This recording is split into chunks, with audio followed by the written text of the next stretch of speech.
各位弟兄姐妹早安，我们即将开始今天的聚会。主啊，求你怜悯我，因我终日求告你。主啊，你本为良善，乐意饶恕人，有丰盛的慈爱，赐给求告你的人。我们一同来低头祷告。我们在天上的父，我感谢你今日赐给我们平安，一同来此聚会。原谅我们常以世界的眼光看人看事，甚至用属气的眼光看自己，看着自己的心随意的发怒，也有与他人时时比较而有厌恶自己的。但神啊，你是爱我们的神，你是有恩典的神，不弃绝我们的神。求你更新儿女的心，儿女的眼，要一切成为属灵的眼光，能看透万事。你赐给我们的够用，在你手中也有最好的安排。在光亮中，你与我们同行，让儿女做你的器皿，成就更多的事。万事都交托在你的手上。愿今日台上的讲者、同工、众兄弟姐妹都有安静的心，领受你的话语。以上的祷告是奉主耶稣的名求的，阿们。接下来是诗歌敬拜。我们翻开心灵粮食选第9首，亲爱的天父，我感谢你。我们唱全首。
使徒信经来宣告我们的信仰。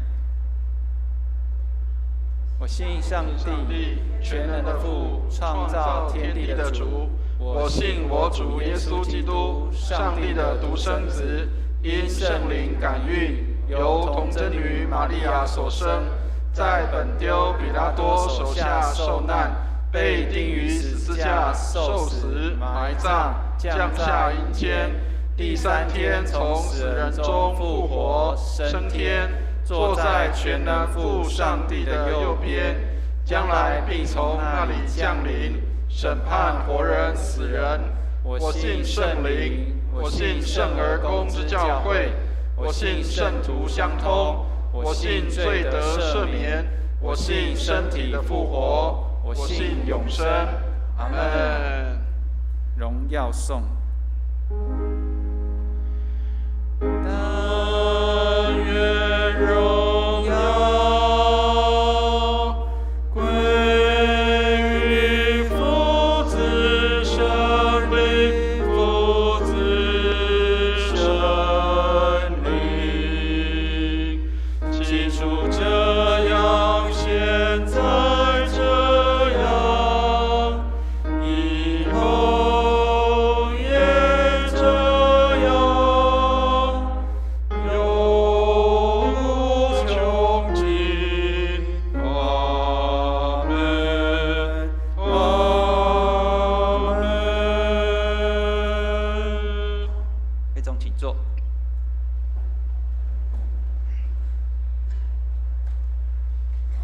起应文在诗篇第78篇1至7节，教会圣经旧约第606页。等一下游诗会这边念每一节的上半句，会众可以应下半句。我们今天的起因文在诗篇78篇1至7节，教会圣经旧约606页。诗篇78篇第1节：我的民啊，你们要留心听我的教诲，侧耳听我口中的话。我要开口说比喻，我要说出古时的谜语，是我们所听见、所知道的，也是我们的祖宗告诉我们的。我们不将这些事向他们的子孙隐瞒，要将耶和华的美德和他的能力，并他奇妙的作为述说给后代听。因为他在雅各中立法度，在以色列中设立律法，是他吩咐我们祖宗要传予给子孙的，使将要生的后代子孙可以晓得。他们也要起来告诉他们的子孙。第7节，我们一起来，好叫他们仰望上帝，不忘记上帝的作为，唯要守他的命令。接下来是公祷，我们可以参考周报的第3页，我们一起来为世界、为社会一起来祷告。我们在天上的父，今日的会中一同求告你，求你怜悯这世界、这社会。我们也为着以下的事情恳求，万事都在你的计划中，用你的意思行。我们为着东南亚国家新加坡祷告，基督信仰能够进入生活当中，民众可以更认识基督信仰而祷告。也为着台湾卫理公会宗教区祷告，信正教会苏福全牧师为教会奉献充足，教会在当地更加得人，传道同工，身心健康祷告。也为着台湾行政首长以及各级官员祷告，求上帝赐给智慧聪明，给执政者、掌权者，赐福给台湾人民，为台湾儿童及青少年能受完善的知识教育以及美好的品格教育造就祷告，为台湾水情告急，需要上帝格外施恩祷告。以上祷告是奉主耶稣的名求。我们一起用主祷文来结束这段祷告。我们在天上的父，愿人都尊你的名为圣，愿你的国降临，愿你的旨意行在地上，如同行在天上。我们日用的饮食，今日赐给我们，免我们债，如同我们免了人的债，不叫我们遇见试探，救我们脱离凶恶。因为国度、权柄、荣耀，全是你的，直到永远。阿们。接下来是今日的经课，我们请蔡绵绵姐妹来为我们攻读。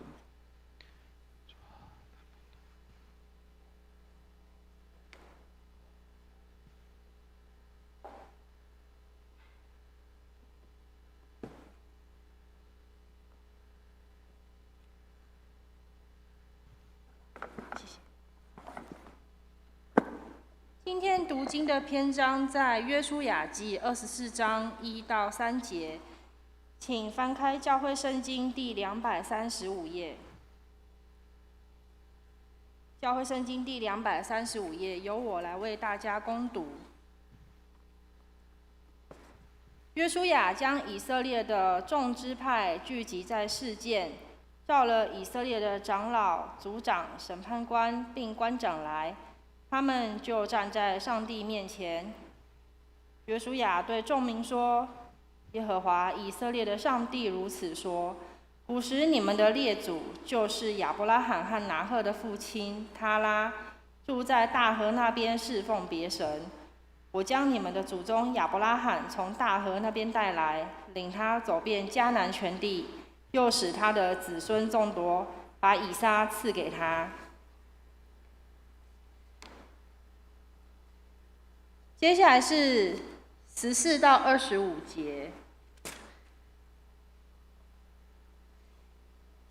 约书亚记14到25节。现在你们要敬畏耶和华，诚心实意地侍奉他，将你们列祖在大河那边和在埃及所侍奉的神除掉，去侍奉耶和华。若是你们以侍奉耶和华为不好，今日就可以选择所要侍奉的，是你们列祖在大河那边所侍奉的神呢？是你们所住这地的亚摩利人的神呢？至于我和我家，我们必定侍奉耶和华。百姓回答说：我们断不敢离弃耶和华去侍奉别神，因耶和华我们的上帝曾将我们和我们的列祖从埃及地的为奴之家领出来，在我们眼前行了那些大神迹，在我们所行的道上所经过的诸国都保护了我们。耶和华又把住此地的亚摩利人都从我们面前赶出去，所以我们必侍奉耶和华，因为他是我们的上帝。约书亚对百姓说：你们不能侍奉耶和华，因为他是圣洁的上帝，是忌邪的上帝，必不赦免你们的过犯罪恶。你们若离弃耶和华去侍奉外邦神，耶和华在降福之后，必转而降祸于你们，把你们灭绝。百姓回答约书亚说：不然，我们定要侍奉耶和华。约书亚对百姓说：你们选定耶和华要侍奉他，你们自己做见证吧。他们说：我们愿意做见证。约书亚说：你们现在要除掉你们中间的外邦神，专心归向耶和华以色列的上帝。百姓回答约书亚说：我们必侍奉耶和华我们的上帝，听从他的话。当日约书亚就与百姓立约，在示剑为他们定律立典章。接下来，帖撒罗尼迦前书4章13到18节。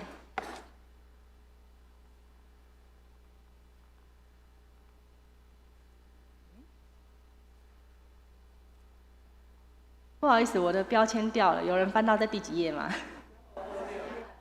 ？226页，谢谢。论到睡了的人，我们不愿意弟兄们不知道，恐怕你们忧伤，像那些没有指望的人一样。我们若信耶稣死而复活了，那已经在耶稣里睡了的人，上帝也必将他们与耶稣一同带来。我们现在照主的话告诉你们一件事：我们这活着还存留到主降临的人，断不能在那已经睡了的人之先，因为主必亲自从天降临，有呼叫的声音和天使长的声音，又有上帝的号吹响。那在基督里死了的人必先复活，以后我们这活着还存留的人，必和他们一同被提到云里，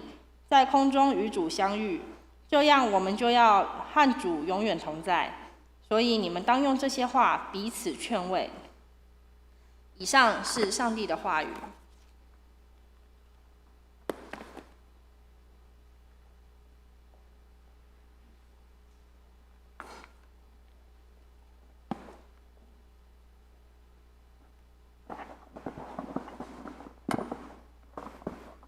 接下来读经，今天的经文在马太福音第25章1至13节。教会圣经新约第31页，马太福音25章1至13节，教会圣经新约第31页，使童女的比喻，由诗慧来这边攻读。那时，天国好比10童女拿着灯出去迎接新郎，其中有5个是愚拙的，5个是聪明的。愚拙的拿着灯，却不预备油。聪明的拿着灯，又预备油在器皿里。新郎迟延的时候，他们都打盹，睡着了。半夜有人喊着说：“新郎来了，你们出来迎接他。”那些童女就都起来收拾灯。愚拙的对聪明的说：“请分点油给我们，因为我们的灯要灭了。”聪明的回答说：“恐怕不够你我用的。不如你们自己到卖油的那里去买吧。”他们去买的时候，新郎到了，那预备好的了，同他进去坐席，门就关了。其余的童女随后也来了，说：“主啊，主啊，给我们开门。”他却回答说：“我实在告诉你们，我不认识你们，所以你们要警醒，因为那日子那时候你们不知道。接下来献诗，请诗班献诗，求主充满我杯。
谢谢诗班的献诗。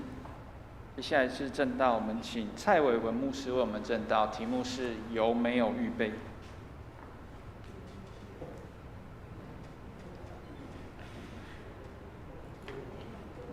有没有预备？亲爱的弟兄姐妹平安，感谢主，让我们今天早上一起来做礼拜，一起来敬拜上帝。其实今天早上我们献诗的时候，我们诗班真的献得非常好。我们常常都听钢琴在演奏，但是比较少听到吉他的伴奏，或是用别的乐器。其实如果我们去到别的地方，也许去到别的国家，或是去到别的地区的时候，也许那个地方用的乐器跟我们是不一样。但是当他们用他们的乐器、用他们的声音、用他们的语言来敬拜上帝的时候，那个都是很美的。所以献诗或是敬拜上帝，不一定要用很制式化的传统诗歌，也不一定要用我们很现代的叫做敬拜赞美的方式的歌曲，用各样的方式来敬拜上帝。所以圣经里面告诉我们说，上帝是用以色列的赞美为宝座的。所以无论在哪个地方，当你赞美上帝的时候，当你在那里敬拜上帝，用各样的乐器，用各样的方式来敬拜，主就在我们当中设立宝座。所以愿上帝来祝福我们，让我们在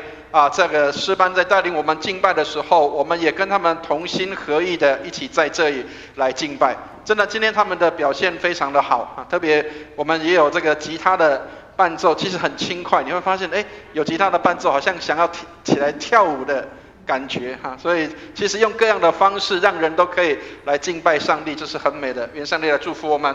那一样我们在这个已经要岁末年终了，所以我相信很多人也开始在预备要过圣诞节。其实我们很快，当我们感恩节过完之后，可能就是要开始进入到圣诞节期。那每一次到岁末年终的时候，我们总是需要去数算跟去思想这一年当中我获得了些什么，或者是我得着了些什么，包括不管是正面的或负面的，包括是你觉得快乐高兴的，或是你觉得让你觉得忧愁悲伤，但是你从中都学到一些功课的事情，我们都可以为这样来感谢上帝。所以愿上帝帮助我们，我们在11月的最后一周的时候，我们期待弟兄姐妹能够来报名，能够来讲自己在这一年当中你的收获跟你的见证。见证不一定每一次都是要讲那个叫做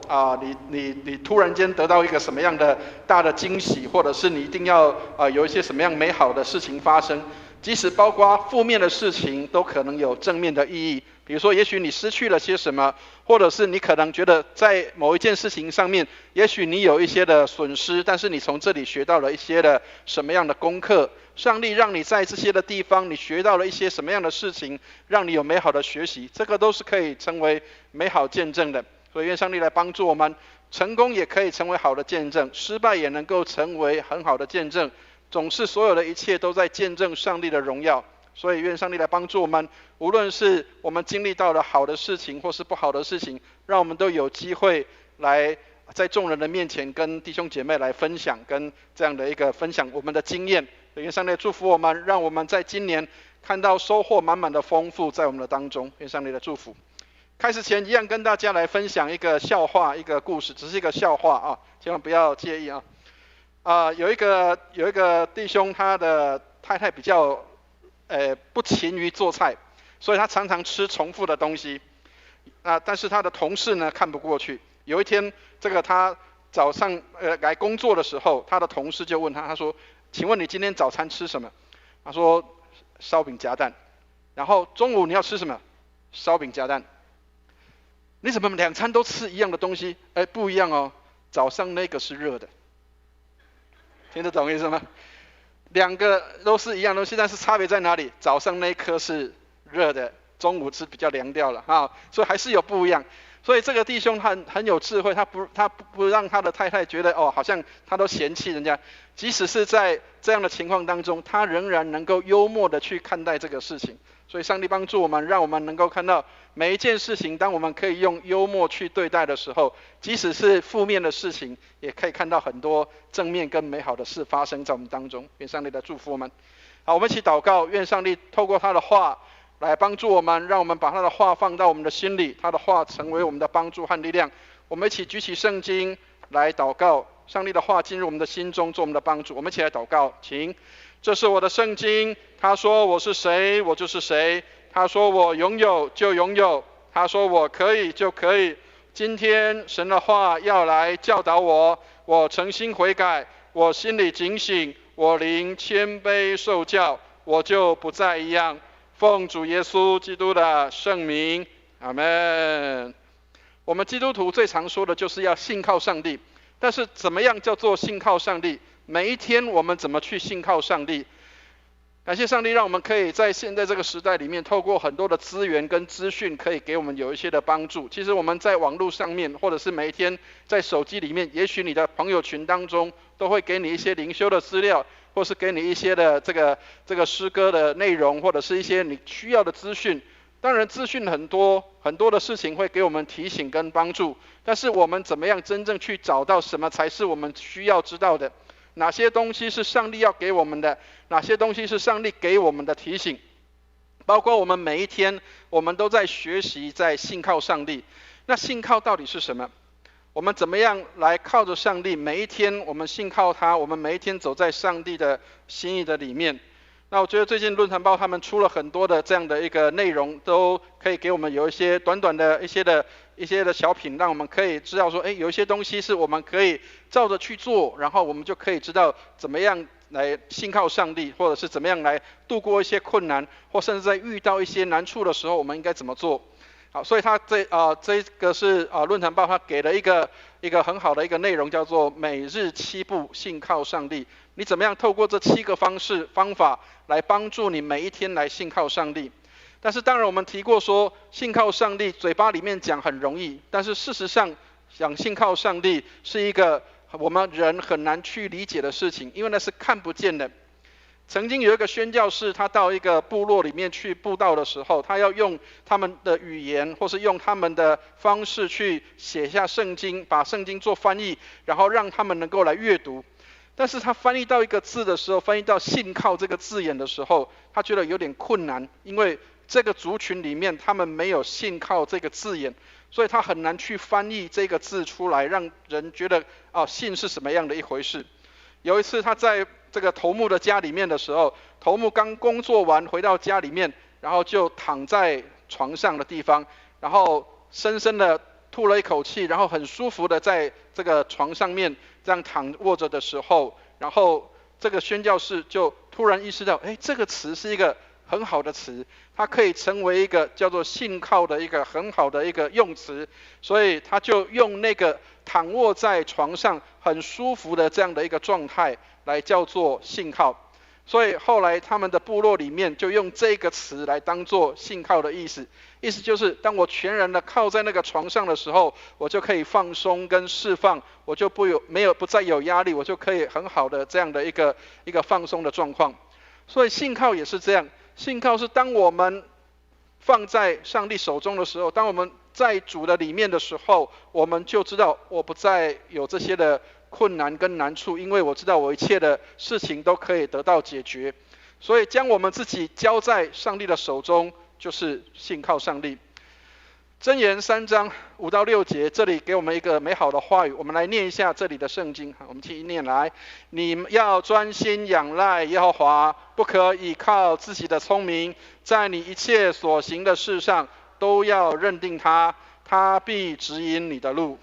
所以亲爱的弟兄姐妹，上帝会对我们说话，上帝会告诉我们他的话语，只是我们有没有听到他对我们说话，我们有没有仰望他，还是我们像迷失的羊一样，还是走自己的路。所以这里提醒我们说，要专心仰赖耶和华，不可以靠自己的聪明。很多时候依靠自己的聪明，我们有时候可能会做得好，但是有时候可能会做得不好。但是仰赖上帝，我们相信上帝引导我们的路都是美好的，跟他的美好的带领。即使是在我们不是照着我们的版本跟样式走的时候，我们仍然相信上帝在每一件事情上面都有美好的旨意跟安排。所以第一个我们要学习的东西就是不要靠自己。那当然不要靠自己，不是说你不要规划，不要去计划你的人生，不要去设定你人生要走什么样的路，不是这样，而是不要一直坚持着要按照自己的版本。很多人想要是走人生的道路的时候，想要按照自己的版本去走。很多时候我们想要按照自己的版本去走人生的道路，但是有时候上帝给我们的路是全然不一样的。有时候我们想要往东边走，但是上帝却带领我们往西边过去。有时候上帝也许要我们走的路跟我们自己原本的设想不一样。但是当上帝给我们的设想不一样的时候，我们仍然可以从这些事情的里面去发现到一些美好的旨意在这当中。有时候上帝透过一些的挫折或是困难，让人能够知道不是要靠自己的方式，不是要按着自己的路，而是要跟着上帝的方向来走。各位，在圣经里面有一个人叫做雅各，当他得到他父亲的祝福的时候，他本来觉得他应该要得到家庭的产业，他应该是要成为继承家庭的这样的继承者，但是没有想到他的祝福居然是让他要离开他的家，要离开他自己的本地本家，要到他的舅舅的家里面去。一个本来觉得我应该在家里面过舒服生活的，我要在舒适圈里面的，居然要离开家，远远的出去。但是当他在路程上的时候，他在做梦当中，他梦到了一个天梯跟他的接触，以至于他看到上帝在天梯之上，他相信上帝与他同在，所以他即使出了远门，他即使没有留在家里面，他离开了家，他仍然相信上帝会引导他的路。前面的路不知道怎么做，但是他相信上帝，所以当他在那里醒了的时候，他祷告说：主，如果你带领我重新再回到我的家乡，我要在这里来敬拜你。所以前面的道路虽然不知道，但是他相信上帝必然引领，因为有上帝与他同在。所以靠自己不见得是可以能够获得或是走向你想要的路，但是信靠上帝，上帝必然带领我们前面的道路。雅各后来的成功不是因为他靠了他的父亲，而是因为他信靠了上帝。第二个，我们可以来看一下呼求上帝，让我们能够在信靠的当中学习一个事情是，当你觉得没有路可以走的时候，还有一条路就是往上面的路。所以呼求上帝是我们可以学习的功课。当我们没有其他路可以走的时候，要学习还有一条路是往上面的路。往上面的路是，当我们没有路的时候，我们还有一条路，就是我们跟上帝来求告，让上帝来掌权，让上帝来管理你的生命，让上帝来管理你前面的道路，不是按照自己的方式，而是按照上帝对我们的方式。所以把我们的忧虑重担卸在上帝的面前，让上帝来带领。第三个也是相当重要的，就是我们需要把每一件事情让上帝放在第一位。上帝放在第一位，不是代表说我做礼拜是第一，然后参加聚会第一，然后家庭第二，工作第三，然后做这个排序，不是这样，而是要把上帝第一位，就是上帝无论在我的家庭里，上帝在我的工作当中，上帝在我的教会里，上帝在我的人际关系里，他都是第一位的。所以亲爱的弟兄姐妹，把上帝在你人生当中做你的第一位，无论你在工作职场上面，或是你在人生的经历当中，你都让上帝来做你的主，让上帝来做你的帮助，让上帝做你在做每一件决策的时候的第一位。有时候我们可能在做决定跟决策的时候，不知道该怎么做，其实我们需要去思考说，上帝做第一位的时候他会怎么做？耶稣基督如果在这里，他会怎么做？他会做我现在做的事情吗？很多时候我们在职场里面会碰到一些试探跟诱惑。曾经我听过有一个弟兄这样说，当他要面对做他的一个账的时候，做他公司账的时候，他知道这是一个假账，但是他因为信仰的缘故，他不愿意做这样的事情。所以虽然他吃了亏，那时候他的老板把他开除了，因为他不愿意去做这样的事情，他把上帝摆成第一位。因为这样的缘故，似乎他好像受苦了，但是后来他的结局是上帝给祝福的。当他后来离开这个公司的时候，他曾经有一段时间心里难过，但是后来过了没有多久，他的公司就被这个给查到了这个做假账，所以这个公司就倒了，因为他不愿意做这个假账，以至于他不需要去面对那个司法的问题。然而透过这样的一个挫折，居然有公司看到他的这样的诚实，所以又重新的把他放到公司的里面。所以亲爱的弟兄姐妹，当你把上帝放在第一位的时候，上帝也会把你的事放在第一位。再来，我们需要学习一个功课，就是要在神的爱里面来休息。很多时候我们忙着去做，或是我们很紧张的很快的要去做什么样的事情，但是我们没有安静跟休息的时间。安静跟休息是需要的。圣经里面诗篇里面告诉我们说，要休息，要知道我是上帝。上帝提醒我们说，要在他的面前要安息，要休息。所以亲爱的弟兄姐妹，不要急着为自己去解决些什么，有时候安静片刻，让自己安静一点时刻，让上帝有对我们说话的时间。愿上帝来怜悯我们，帮助我们，让我们能够安静当中能够听到主对我们说话。以前在神学院的时候，我们有个老师在上课前，他都会跟我们做一个提醒，他说，请同学们安静2分钟的时间，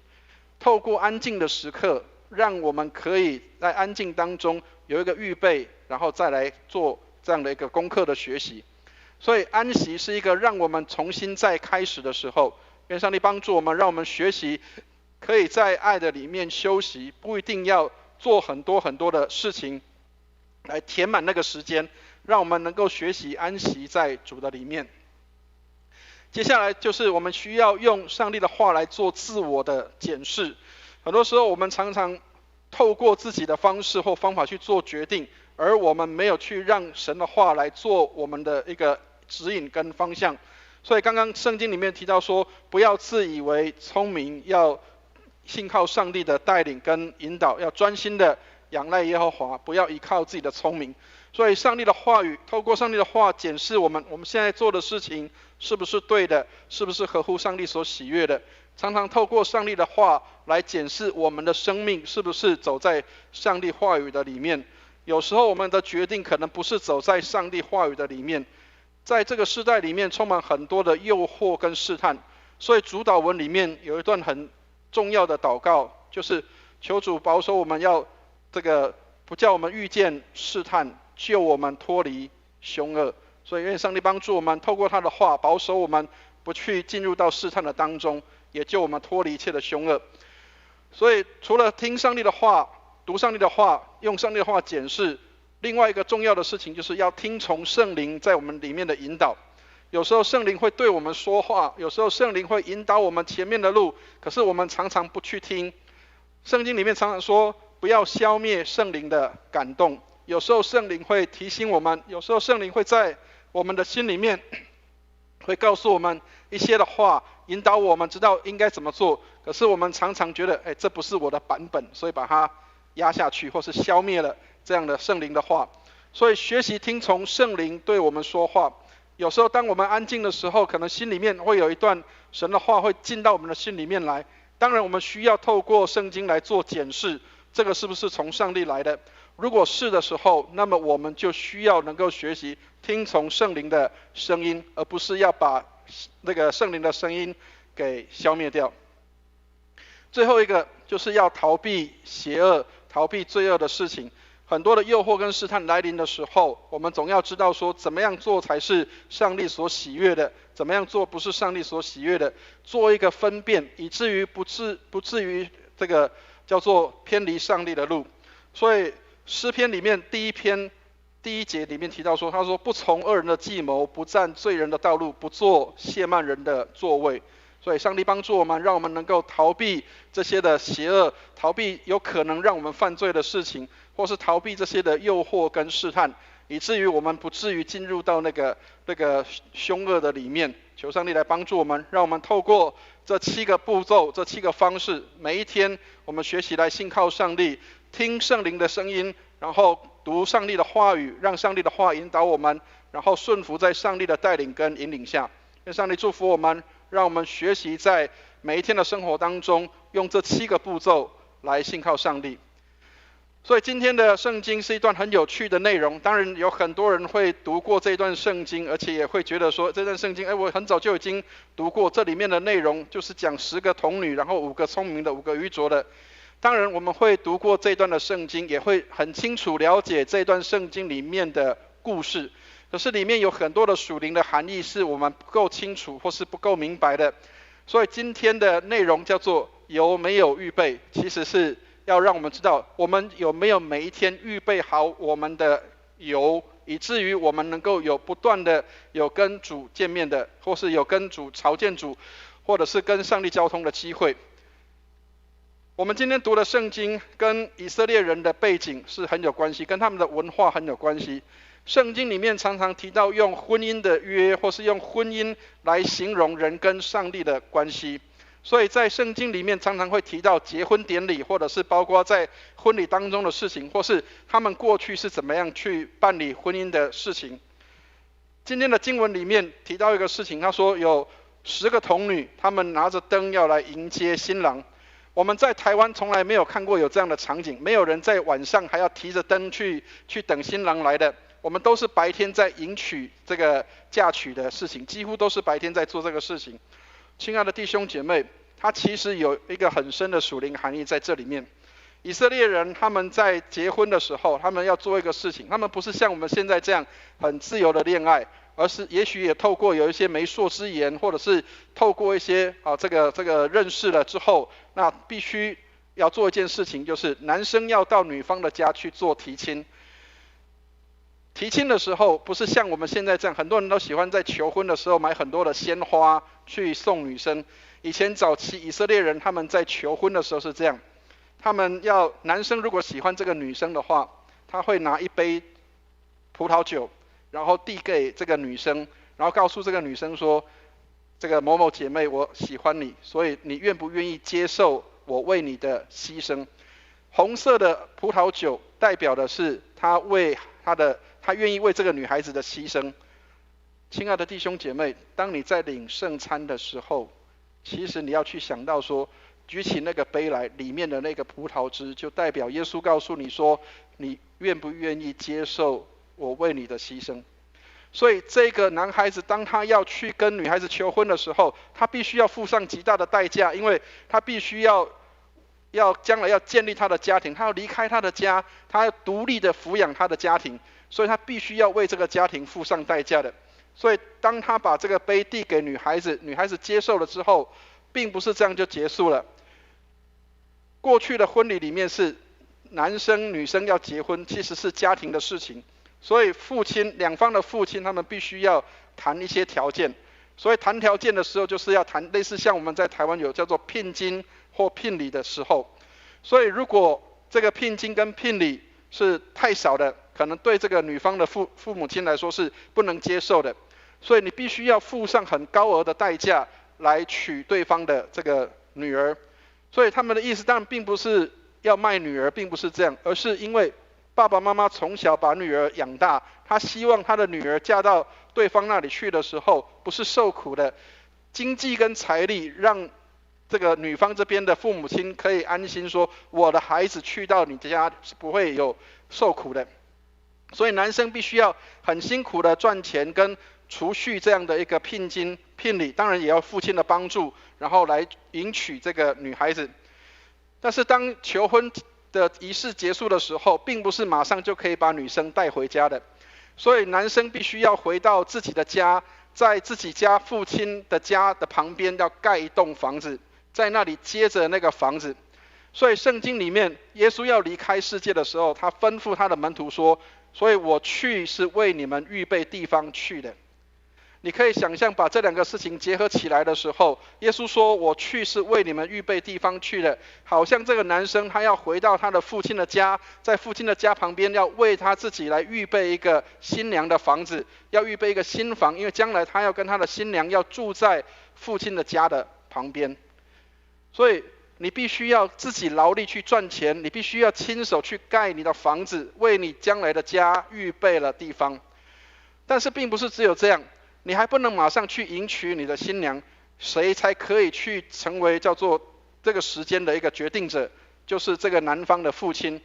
如果这个婚礼已经谈过了，可以准备娶新娘的时候，要等的是谁的时间？要等的是这个男生的父亲。当他告诉他的儿子说你可以去迎娶你的新娘的时候，这个男生才可以去娶他的太太。所以这个男生他如果今天做工完的时候已经太阳下山了，他的父亲心血来潮觉得很高兴，然后告诉他说你可以去娶你的新娘了，这个男生就必须要连夜的就赶紧穿上他的新郎的服装，因为我要很快的要去新娘家要去娶新娘了。新娘要做一个预备是什么？新娘要预备自己要穿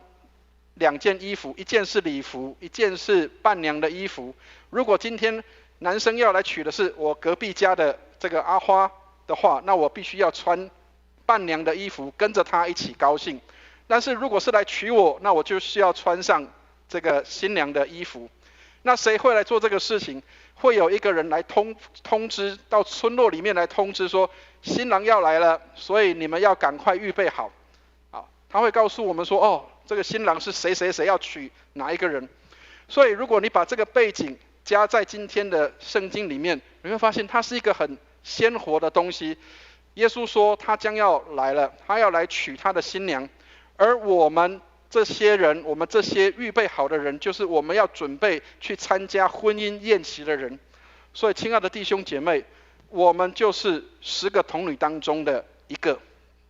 我们每一个人都预备好要来参加那个婚宴，参加那个天国的宴席。因为有一天新郎要来了，新郎要来娶亲。当新郎要来娶亲的时候，圣经里面提到说，新郎就是基督，新娘就是他的教会。当新郎要来娶他的新娘的时候，我们都预备好要一起参加那个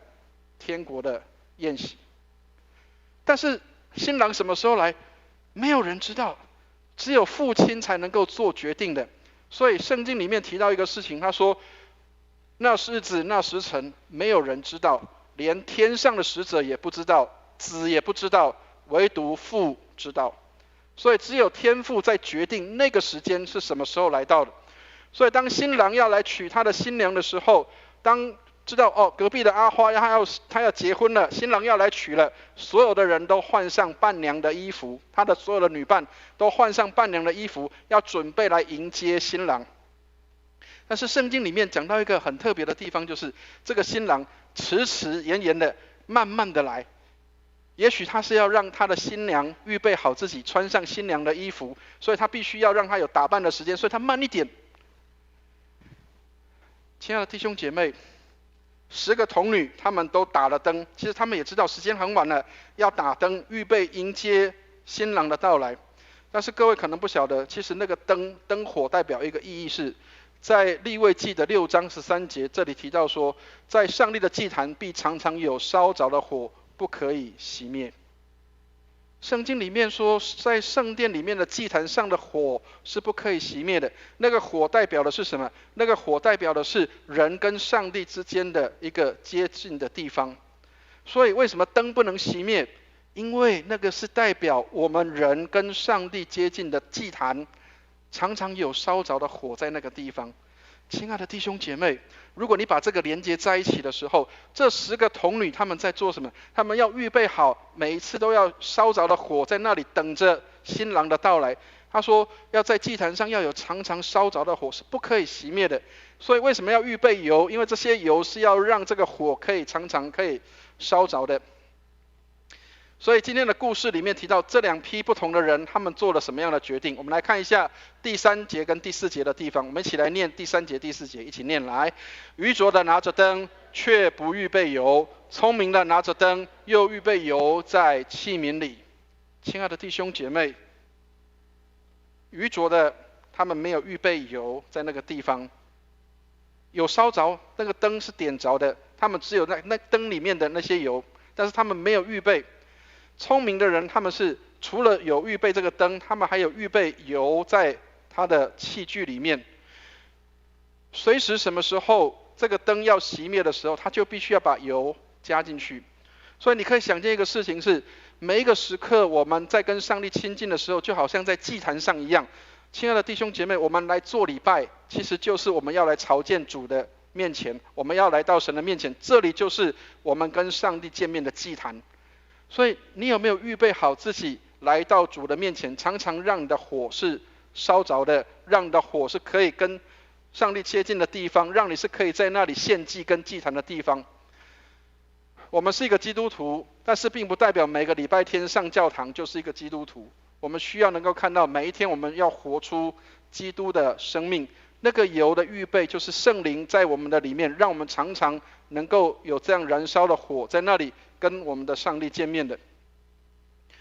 所以 John Owen 这个人他说，我们应当殷勤谨慎，以不同的手段，还有保守顾惜属灵生命的圣洁原则，让它长存在我们的心里。所以亲爱的弟兄姐妹，我们需要常常保守顾惜我们自己的属灵生命，让属灵生命的圣洁的原则长存在我们的心里。如果属灵原则跟属灵生命没有在你的心里面，恐怕你要供应那个燃烧的火就来不及了。所以我们来看一下第5节的地方，这里提到新郎的一个迟延的动作，以至于他们必须要来面对这个事情。第5节我们来念一下第5节的地方，一起念来。新郎迟延的时候，他们都打盹睡着了。亲爱的弟兄姐妹，新郎要来，但是新郎有晚一点来，或者是新郎还没有来的时候，这些的童女他们都在那里睡着了。新郎还没有来啊，但是这些人睡着了，他们以为还没有到，但是很多事情是突然间发生的，很多事情是突然间临到的，很多事情是在人还没有预备的时候他就临到的。所以圣经里面提到说，主来的时候就像贼来的时候一样，贼来的时候不会让你知道他来的时候是什么时候。跟弟兄姐妹来分享这样的一个内容，其实这个对我来说是一个羞辱，因为我从来没有经历过被人家偷东西的机会。在5年前，我在嘉义曾经发生一件事情，就是我们如果弟兄姐妹有机会到嘉义卫理堂去看，其实嘉义卫理堂是门也是蛮森严的，就是它有铁门，有这些的这个保护的地方。但是很奇怪，那一天当我碰到第一次小偷来我家的时候，是没有预备的。我记得我那天，那是过年前的时候，我记得我跟我们家师母去外面吃完饭回来，天气冷，所以我们早早就去睡觉了，大概10点多我们就去睡觉了。这个小偷是什么时候来？晚上12点多的时候进来的时候，他因为是铁门，各位你无法想象说他是怎么进那个铁门的。他进来的时候是从教会的厨房拉开了窗户，然后从里面把铁门按开来，然后按开来之后，他就躲进那个厨房里面，然后把厨房里面2把菜刀就放在这个厨房那边，因为他也怕万一突然间有人来的话怎么办，所以他就把2把菜刀预备好在水槽那边，然后呢他就一个一个铁门这样开起来，因为从里面他已经进去了，他就可以从里面开起来，然后沿路开的时候，他就沿路去搜刮那些就是他想要的东西。那个时候是因为我们过几天我们就要去那个荣民之家，要去带小朋友去做演唱，去做演出的，所以他把小朋友要给这些老人家的东西全部都带走了。我自己那时候有一部轿车，小轿车，那很不巧的是我的轿车的钥匙刚好放在我办公室的桌子上面，所以他就用我的钥匙，用我的这个车子钥匙，用我的车把教会里面这些东西全部都带走了。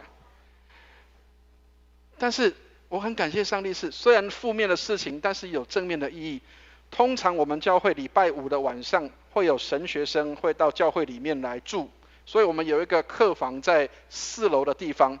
，5楼我住的地方有一个铁门遮着，所以还没有直接跟他见到面。4楼是空的，而我们的神学生是一个女孩子，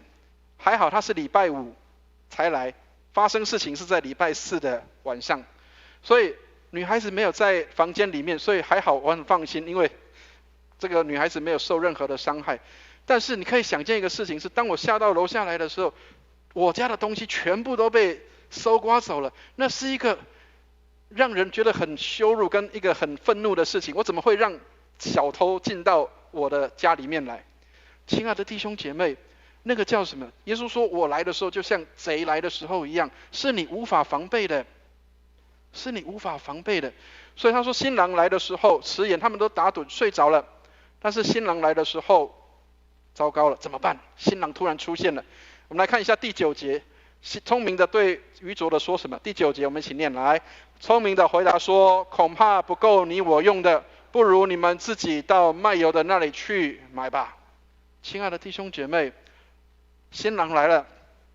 这5个愚拙的他没有预备油，所以他没有时间做好的预备。但是新郎来了，他怎么去面对新郎？聪明的告诉他说，我们也不够，所以你们自己去买好了。亲爱的弟兄姐妹，当你碰到这样事情的时候，你发现你已经来不及了，你已经没有办法有预备的时候，恐怕你就是心慌意乱跟一个很紧张的状态。怎么办？我的火要熄灭了。台湾话不是台湾话，华语有句话讲叫做书到用时方恨少，对不对？好，各位知道其实很多东西你真的需要的时候，你发现我怎么会没有学到这个东西？跟大家讲一个笑话，不晓得大家有出国的经验，应该有的很多。我很少有出国经验，那我的英文程度也不甚好，所以我曾经跟大家讲过，说英文程度不甚好，其实是一个很大的挫折。有次我去搭飞机，去新加坡去受一个师资训练，然后在飞机上的时候，飞机刚要起飞的时候，通常是人不可以站起来的，可是那时候尿急啊，怎么办？所以我就本来要站起来要去厕所了，然后空中小姐一直用英文跟我解释说，现在飞机要起飞，请你坐下来，系好你的安全带，安全带叫 belt， 对不对？我听不懂 belt 到底是什么东西啊？他一直讲 belt 到底 belt 是什么，然后一直没有办法去理解 belt 到底是什么东西，所以我一直想要站起来，那个小姐一直叫我请坐下来 ，please sit down please， 然后叫我把那个 belt 扣起来。后来他忍不住了，他用台语直接跟我讲：“你坐好，安全的好。”所以我第一次感到很挫折，就是我听不懂那个 belt 到底是什么东西。书到用时方恨少了，弟兄姐妹，有需要的时候，没有的时候，你就知道那个样式是什么，那是很尴尬的啊。好，所以确保与上帝的相交不会受到阻断，圣灵不断的帮助我们，让我们能够跟上帝的相交不会受到拦阻跟阻断。所以为什么你需要圣灵？圣灵在我们的里面，让我们的祭坛是不断的烧着火的，让我们是可以不断的跟上帝有来往的，有相交的。所以愿上帝帮助我们，让我们能够去看到，我们需要有圣灵在我们的当中。对不起，帮我按一下，因为它又不动了。好，我们来看一下第10节的地方，我们念一下第10节。这些预备好的，他们做了什么样的事情？我们一起念来。他们去买的时候，新郎到了，那预备好的就同他进去坐席，门就关了。亲爱的弟兄姐妹，预备好的人，他们很有幸的进到天国的宴席的里面，他们很高兴的，因为他们有预备，随时有预备。但是没有的怎么样？他们去买的时候，新郎就已经来了，他们没有机会再进去了。耶稣讲这些都在讲天国的事情，所以亲爱的弟兄姐妹，我们现在就在这个末世的时候，正在这个时间，我们是聪明的童女还是愚拙的童女？我们有没有预备随时常常跟主见面，还是突然间时间到了啊，糟糕，我从来没有灵修祷告，我从来没有跟上帝有好的关系，所以那个灯灭了，我不知道怎么跟上帝交通，我不知道怎么跟上帝交往。而那些懂得常常跟上帝交往的人，他们就进到天国的里面去了。圣灵会供应我们跟随跟顺服耶稣所需要的一切。所以亲爱的弟兄姐妹，你随时预备圣灵在你的里面，随时预备让圣灵充满你，随时预备让你自己常常处在圣灵的里面，让你不断的有新鲜的油，使你可以能够有祭坛上的火，可以有燃烧的机会。12节我们一起来念一下12节，这些的不能进去的人，他们变成什么样的状态？12节我们一起念来。他却回答说：我实在告诉你们，我不认识你们，所以你们要警醒，因为那日子那时辰你们不知道。亲爱的弟兄姐妹，记得我刚刚讲的那个小偷要来的时候，那日子那时辰你们不知道，你不知道什么时候主再来。但是当你预备好的时候，主随时来都没有关系。可是如果你没有预备好，主随时来，你都觉得啊，我没有预备好，我没有把我的油预备好，我来不及了。亲爱的弟兄姐妹，耶稣要提醒我们一个事情是，随时预备好主要再来的时候。当主再来的时候，你不至于因为主再来了，所以你没有机会预备好你的油，以至于你不能够有机会跟主进到这个天国的宴席的里面。以前我在还没有当传道人的时候，我很喜欢做一件事情。我们在工厂工作，然后因为我带一个外劳的班在那个我的工作团队里面，然后这些外劳、这些外佣，他们很喜欢做一件事情，就是趁着主管不在的时候，他们会在里面打闹嬉戏。他们会不是像我们想象中的，他们都很认真在工作的，他们也会打闹嬉戏在那个地方。但是主管在的时候，他们一定很认真在那里工作。所以有几次我们会做几个小小的那个玩笑，就是比如说我会离开这个工作的地方，然后告诉我的员工说我离开一下下，其实我是躲在门的后面在看他们做什么。然后这些的外佣、这些的外劳，他们在工作的时候，他们就会在那里打闹嬉戏，然后就停工了，就在那里嬉笑。然后突然间我把门一打开进去的时候，他们看到我进来，他们就吓到了，然后就不知所措，然后就赶快又再回去做他的工作。你知道那种感觉就是，你可以把它想象一个事情，就是主再来的时候，我们会不会也是像这样？当我们没有预备好的时候，当主再来，我们是很紧张的跟他见面。但是如果我们随时都预备好，主哪一天再来，我们都是能够欢喜的领受的。所以圣灵会把我们所需要的一切教导我们，他所教导的都是真理，没有谎言。圣灵会引导我们进入真理的里面。好，所以今天的经文让我们学习几个功课。第一个，圣灵使我们知道我们住在基督里。圣灵住在基督徒里面，他以我们的心为居所，而且他为我们成为情感的源头。这个是爱德华兹这个牧师他讲的，他说圣灵住在我们里面，他以我们的心为居所，而且他成为我们情感的源头。约翰一书4章13节，我们来念一下这节经文，一起念来。神将他的灵赐给我们，从此就知道我们是住在他里面，他也住在我们的里面。圣灵在我们的里面，我们就知道我们是在主的里面，主也住在我们的里面。第二个，圣灵要带领我们过成圣的生活。所以亲爱的弟兄姐妹，预备你的油其实是帮助我们来过圣洁的生活。圣灵要带领我们过圣洁的生活，所以圣灵引导跟赐下能力过圣洁的生活，爱主所爱，然后来受主的安慰。所以你需要圣灵常常充满在你的里面，圣灵要引导你，让你能够进入真理的里面。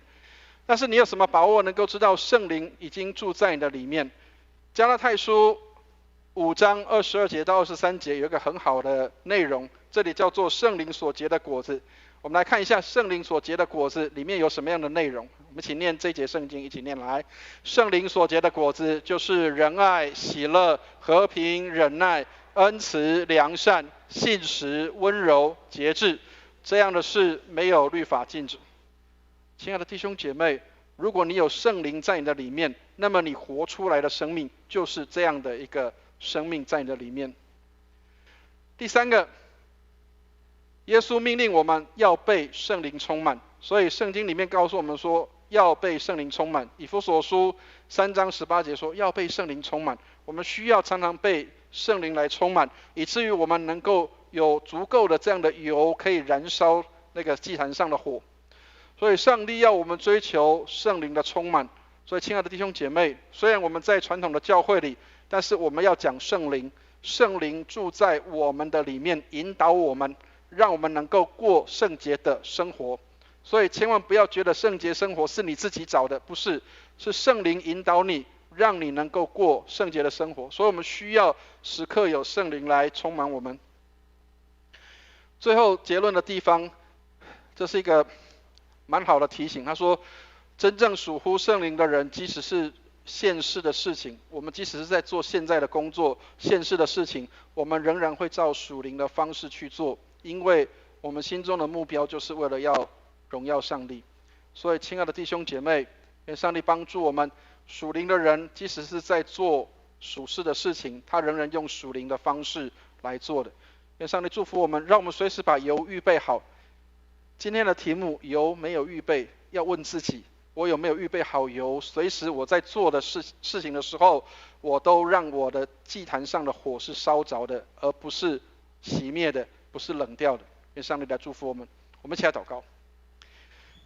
天父，我们感谢你，让我们透过今天圣经的话来提醒我们，在祭坛前的火是不能够熄灭，要不断的烧着的。帮助我们，你的圣灵让我们不断烧着那个祭坛的火，让我们常常来到你面前来就近你，与你有美好的关系。施恩来带领我们，你圣灵充满我们，让我们所过的每一天都能够成为圣洁，成为合乎你所喜悦。谢谢你施恩看顾我们，让我们成为主你儿女的样式，使人看见我们就看见基督在我们的里面活。感谢你垂听我们的祷告，愿荣耀归给主，奉耶稣基督的圣名，阿们。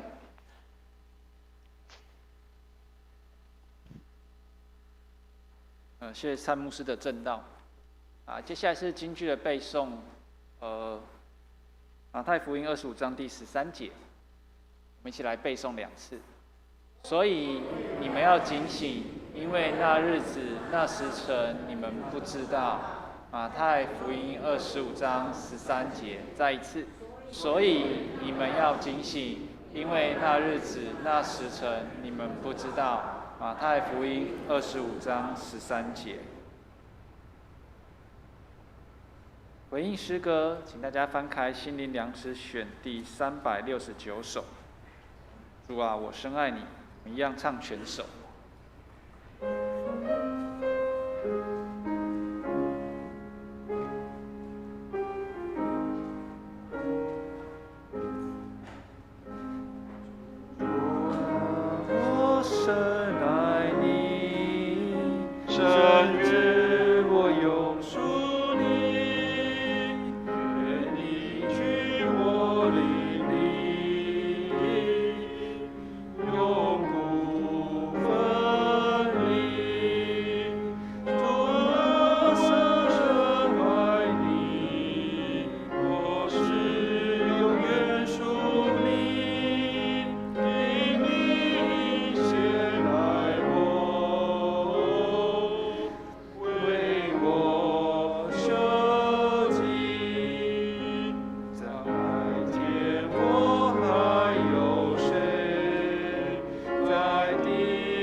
请诗线的同工到台前来，并且做一个预备的奉献祷告。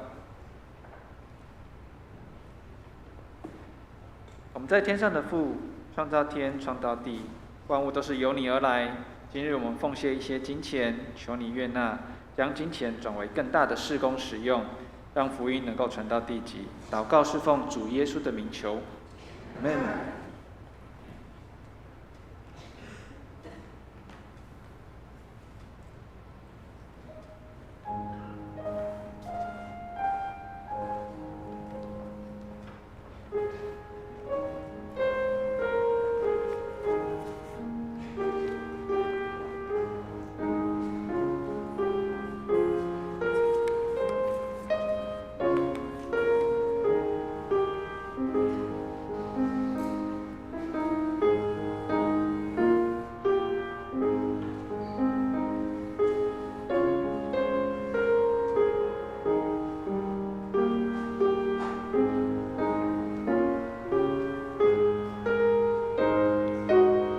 众请起立，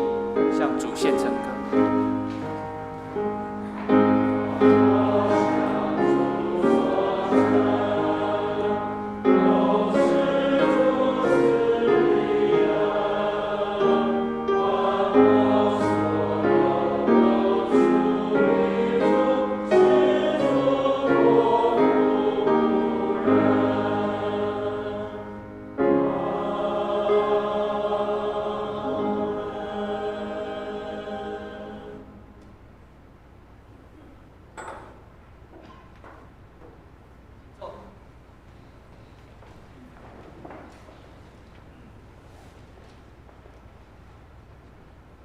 接下来准备唱诗，但是我们先来欢迎新朋友。今天有3位新朋友，许燕珠姐妹，可以起立，让我们欢迎一下吗？谢谢。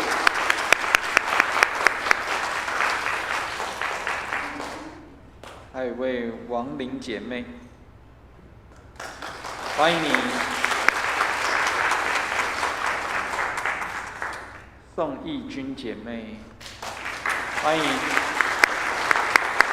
我们几次欢迎，永远欢迎哦！可以以后每周都可以来到一起聚会。接下来我们来唱《我们成为一家人》，唱完一遍之后，再一起互相拱手问安。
好，接下来请大家翻开周报，我们要做教会的报告。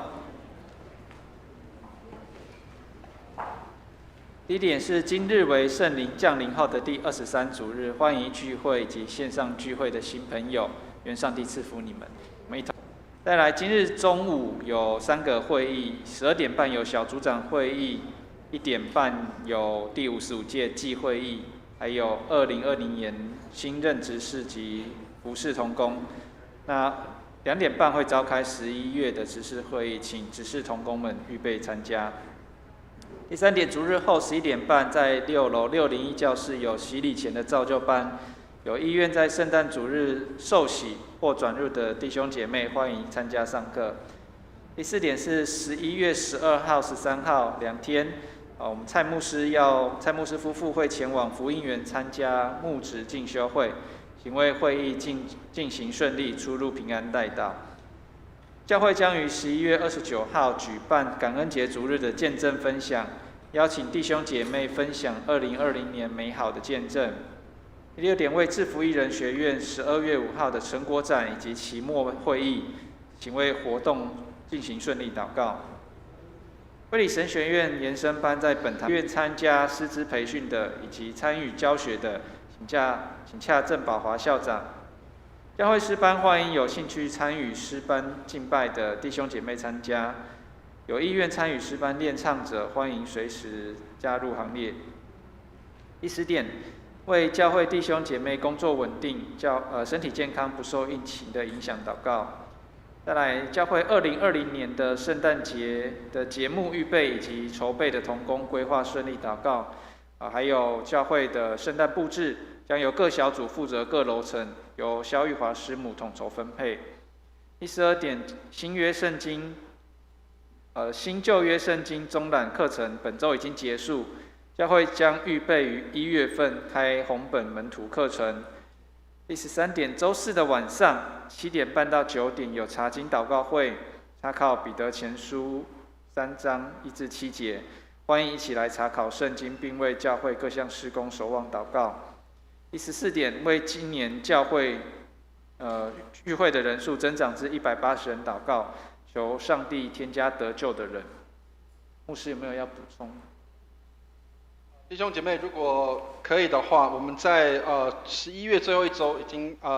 有报告过几周了。11月最后一周，我们希望可以有一个感恩见证会。那所以弟兄姐妹，如果你有预备好你的个人见证，那请来跟牧师报名，然后我们可以来做安排。但是请记得不要拿那个很早很早以前的那个你的见证，请你拿今年的你经历到的事情，刚刚提到了哈，不管是好的或不好的，或是你曾经经历到让你学习成长的功课，你都可以来做见证。但是我们要限制时间，因为担心人数太多哈，所以我们每一个人只有3到5分钟的时间。那我们也要限制一点名额，就是最多我们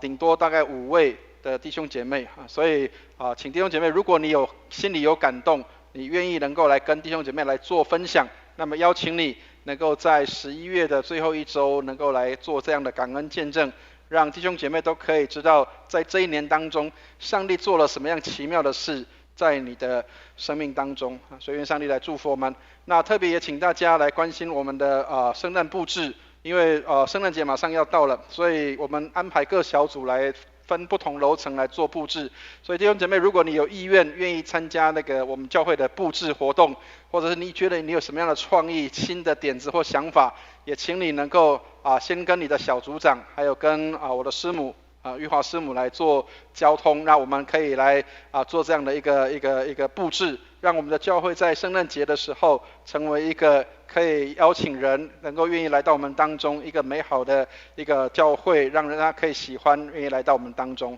以上报告，谢谢。谢谢牧师的补充。那我们也为肢体消息身体不适的弟兄姐妹来做一个代祷。以下有郝文章牧师的身体，黄彩和郝姐妹的母亲，也应该是身体的部分，还有黄丸子、周春和身体，赖瑞美父亲的身体，赵连秀母亲身体，黄清良身体，黄金土造血功能，涂红淑妃摔伤骨折的恢复，杨之华脊椎术后的复原，苏品纯牙齿的矫正，孙妈妈的身体，周雄老师的身体复原来代祷。接下来请起立，3-1颂。普天之下，万国万民，齐声赞美父子生灵，三位一体，同荣同尊。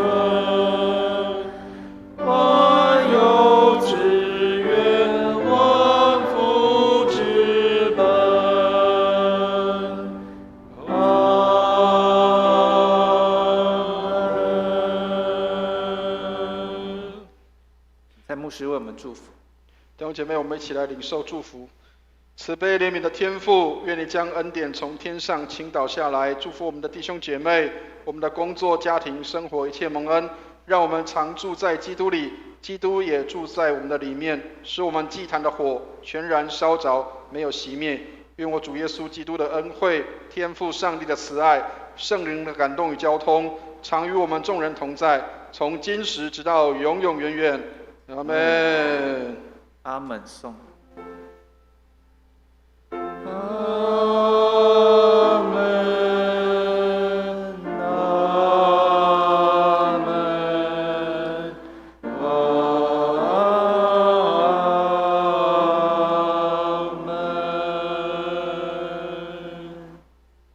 阿门。请坐。殿乐，在殿乐中为今天的肢体消息和教会事工代祷。